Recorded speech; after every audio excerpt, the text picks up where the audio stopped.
Olá, alunos do segundo ano do Colégio Estadual Professor Vilmar Gonçalves da Silva. Professor Alessandro, professor de filosofia de vocês, né?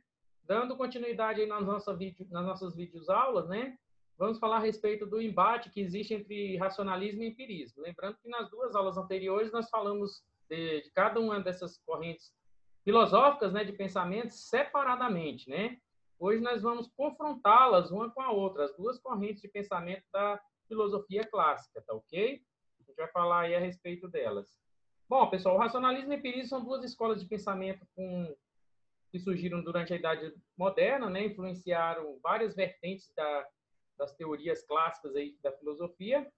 Apesar das diferenças, ambas buscavam entender os modos como adquirimos o conhecimento, né? De uma forma bem segura. Então, o racionalismo, por exemplo, ele entende que o conhecimento humano surge a partir da razão. Já o empirismo parte da premissa de que todo conhecimento ocorre a partir da experiência sensorial, empírica, né, das convivências, do cotidiano de vida das pessoas, vai adquirindo o conhecimento. Então, essas duas escolas elas estabeleceram métodos rigorosos para alcançar o conhecimento científico e diferenciados, né? O René Descartes, né, foi um filósofo e matemático, físico francês, considerado o pai da filosofia moderna e o principal representante do racionalismo, ok? E segundo as suas ideias, conhecemos a verdade, para conhecermos a verdade, precisamos primeiramente colocar em dúvida todos os conhecimentos que adquirimos por meio dos nossos sentidos, né? Desconfiando dos sentidos, pois estes podem alterar e promover erros no nosso processo de conhecer e entender o mundo. Descartes ainda falava o seguinte, que o único meio para conhecer a maneira segura e fiel é por meio da razão. Por isso que ele era um dos representantes natos desse racionalismo, né? Então, o racionalismo é, portanto, toda filosofia que privilegia a razão no processo de conhecer os objetos, as coisas do mundo, ter o conhecimento propriamente dito, né? Então, deste modo, ele constatou que a única verdade totalmente livre de dúvida era que ele pensava. Né? Deduziu, então, que se o homem consegue pensar, era necessário ele existir, né? Como um ser pensante. Né? Se ele pensava, isso significava que ele existia. Por isso que tem aquela frase, penso, logo existo. Né? Todo o resto pode ser falso, mas sua existência enquanto ser pensante era uma verdade inquestionável. Pois isso ele usou, né, todo esse entendimento como princípio de toda a sua filosofia. Ok? Para Descartes, o ser humano ele era basicamente uma substância pensante. E o pensamento correspondia a tudo que afirmamos, negamos, sentimos, imaginamos, acreditamos ou sonhamos. Né? Então, ainda segundo ele, o mundo havia apenas duas substâncias distintas e separadas. A substância pensante, correspondente à esfera do eu e da consciência, e a substância extensa, correspondente ao mundo corpóreo, material. Né? Então, o ser humano ele seria composto dessas duas substâncias, enquanto a natureza ela só constituiria apenas a substância extensa, tá? Porque o homem, além de existir como matéria, ele existia como ser pensante, tá? Essa concepção contrariava a noção tomista aristotélica predominante, segundo a qual haveria tantas substâncias quanto eram os seres que existem, né? Então, para Aristóteles, essa ideia aí era meio confusa, por conta que haveria muitas substâncias e mais do que os seres que existissem, né? Descartes concluiu que o pensamento é mais certo do que qualquer experiência. Para ele, os objetos só eram concebíveis como uma dedução de saber que se desenvolvia na mente. Então, a partir da mente é que você configurava o objeto. Por conta disso, ele priorizou o ser pensante ao invés da matéria, a atividade do sujeito pensante ao invés do objeto percebido. Tá? A ideia que o sujeito retirava daquilo ali é o que servia para os pensamentos do René Descartes, né? O verdadeiro conhecimento das coisas externas devia ser conseguido através do trabalho lógico da mente. Por conta disso, ele atribuiu grande valor à matemática como instrumento de compreensão da realidade, por ser uma ciência exata. Isso eu já expliquei lá quando eu estava falando sobre racionalismo com René Descartes, tá? Então, olha só, para justificar sua concepção, ele supunha a existência de ideias fundadoras do conhecimento, que ele chamava de ideias inatas. e, segundo ele, nascia com um sujeito pensante. Então, quem é dessa área do racionalismo, pessoal, já analisa o seguinte, eles leva, lógico, a razão como ponto principal, e, ao mesmo tempo, eles afirmam que a pessoa, por ser pensante, ele já nasce de uma forma inata com aquele conhecimento, tá?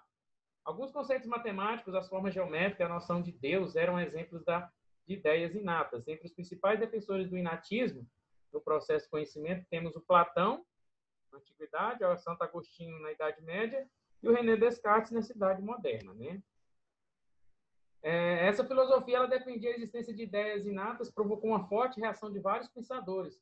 Alguns deles passaram a defender justamente o contrário, isto é, de que o processo de conhecimento ele depende sempre da experiência e dos sentidos, e, consequentemente, não existiriam ideias inatas. Então, aí já é outra corrente, a corrente empírica, né?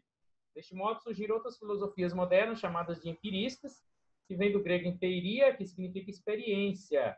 Entre os principais defensores do empirismo estão Aristóteles, na Antiguidade, São Tomás de Aquino, na Idade Média, Francis Bacon, Thomas Hobbes e John Locke e David Hume, na Idade Moderna. Um dos maiores representantes do empirismo britânico foi John Locke, né? Tendo interesse em diversos campos de estudo, como a química, a teologia e a própria filosofia, tá? Apesar de ele ter se formado em medicina. No livro Ensaio acerca do entendimento do humano, né, Locke tornou-se o principal representante do empirismo. Nessa obra, ele combateu duramente a doutrina cartesiana por conta do racionalismo, né, segundo a qual o ser humano possui ideias inatas, ideia totalmente racionalista, né, ao contrário do inatismo de Descartes. E ele ainda defendia que nossa mente, no instante do nascimento, é como uma tábua rasa, né, significa uma placa de madeira em branco, ou seja, lisa, sem nenhuma escrita. Você vai adquirindo conforme você vai vivendo, vivenciando, né? Ao nascer, nossa mente seria um papel em branco, sem nenhuma ideia previamente escrita. E aí Locke retomava a tese empirista, segundo a qual não existe em nossa mente, não existe nada, a qual nada existe em nossa mente que não tenha sua origem nos sentidos. Para ele, as ideias que possuímos são adquiridas ao longo da vida, mediante experiência sensível imediata e seu processamento interno. Ele adquire, absorve, processa aquele pensamento adquirido ali no momento e depois transforma em conhecimento. Esse processamento interno ocorria por meio de dois tipos de ideias, as ideias da sensação e as ideias da reflexão. Tá? As ideias da sensação são as primeiras ideias que chegam à mente nossa, né, através dos nossos sentidos, quando temos uma experiência sensorial. Essas ideias seriam moldadas pelas qualidades próprias dos objetos externos, constituindo ideias, né, de amarelo, branco, quente, frio, mole, duro, amargo, doce, né, são dos sentidos, né? As ideias de reflexão resultam da combinação e associação das sensações por um processo de reflexão, de tal maneira que a mente vai desenvolvendo uma outra série de ideias que não poderiam ser obtidas pelas coisas externas, tá? Com a percepção, o pensamento, o duvidar, o crer, o raciocinar, entre outros, tá? Então, nós temos essas duas ideias, a ideia da sensação, do sentir, e a ideia da reflexão, do transformar aquele sentido e dar um sentido para aquela sensação, né? A reflexão seria o nosso sentido interno, tá? Nosso sentido interno, que se desenvolve quando a mente se debruça sobre si mesma, analisando suas próprias operações.